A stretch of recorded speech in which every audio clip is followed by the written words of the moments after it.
ഇത് ഇന്നലത്തെ മോരൊഴിച്ച കൂട്ടാനാണ് കേട്ടോ. അപ്പോൾ ഇത് ഫ്രിഡ്ജിൽ വെച്ചിരുന്നു. അപ്പോൾ ഇത് നമുക്കൊന്ന് നീട്ടണം. എങ്ങനെ നീട്ടണം ഇപ്പോൾ കാണിച്ചു തരാം.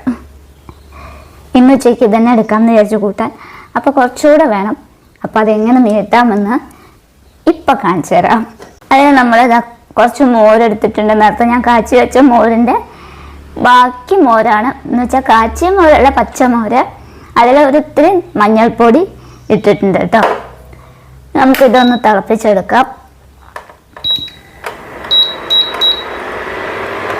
ജസ്റ്റ് ഒന്ന് തിളക്കട്ടെ.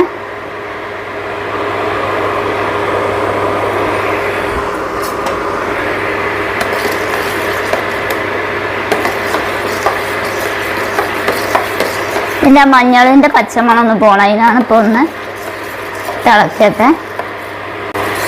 ഒരു തിളച്ച് വന്നു. നമുക്കിത് ഓഫ് ചെയ്യാം. എന്നിട്ട് നമ്മുടെ ഈ കൂട്ടാനില്ലേ, ഇതിലേക്ക് ഒഴിച്ചു കൊടുക്കാം കേട്ടോ.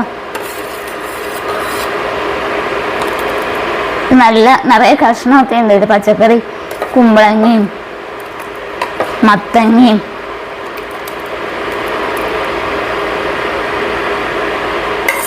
നമുക്കിതിൽ നന്നായിട്ടൊന്ന് ഇളക്കാം. ഉപ്പ് കുറച്ചുകൂടെ ഇട്ട് കൊടുക്കേണ്ടി വരും. നമ്മൾ മോര് പിന്നെയും ചേർത്തതല്ലേ, കുറച്ച് ഉപ്പ് ഇട്ട് കൊടുക്കണം. ഇച്ചിരി കല്ലുപ്പ് ചേർക്കുന്നുണ്ട്. കുറച്ച് മതി, കൂട്ടാൻ ഉപ്പുള്ളതാണല്ലോ. നന്നായിട്ടൊന്ന് ഇളക്കാം. ഉപ്പൊന്ന് അലിയണം. തിളക്കട്ടെ, ഒരു തിള വരട്ടെ. എന്നിട്ട് നമുക്ക് ഓഫ് ചെയ്യാം. തേങ്ങയൊക്കെ അരച്ച് കൂട്ടിയതായതുകൊണ്ട് വല്ലാതെ തിളക്കരുത്.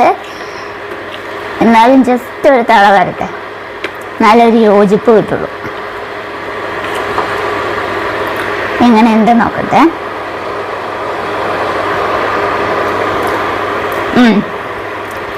ഉപ്പ് കുറച്ചുകൂടെ ഇടണം. ഉപ്പിടാം. ഞാൻ ഇട്ടു കേട്ടോ. ഇനി നമുക്ക് ഓഫ് ചെയ്യാം. അപ്പോൾ ഇന്നത്തെ ഉച്ചത്തെ സ്പെഷ്യൽ നീട്ടിയ മോരൊഴിച്ച കൂട്ടാൻ. പുതിയ റെസിപ്പി അല്ലേ? നീട്ടിയ മോരൊഴിച്ച കൂട്ടാൻ. എന്താ ഇത് നീട്ടിയതാണെന്നൊക്കെ ആരെങ്കിലും പറയുമോ ഗൈസ്? ഇപ്പം ഉണ്ടാക്കിയ കൂട്ടാൻ പോലില്ലേ? നോക്കിയേ, അതാണെന്ന് പറയുന്നത് കേൾക്കാൻ ആർക്കൊക്കെയോ ഇഷ്ടമാണെന്ന് മെസ്സേജ് ഉണ്ടായിരുന്നു. അപ്പോൾ അതാണ്. അച്ഛൻ കേട്ടോ എവിടെ പോയി വരുന്നു? മാർക്കറ്റില്.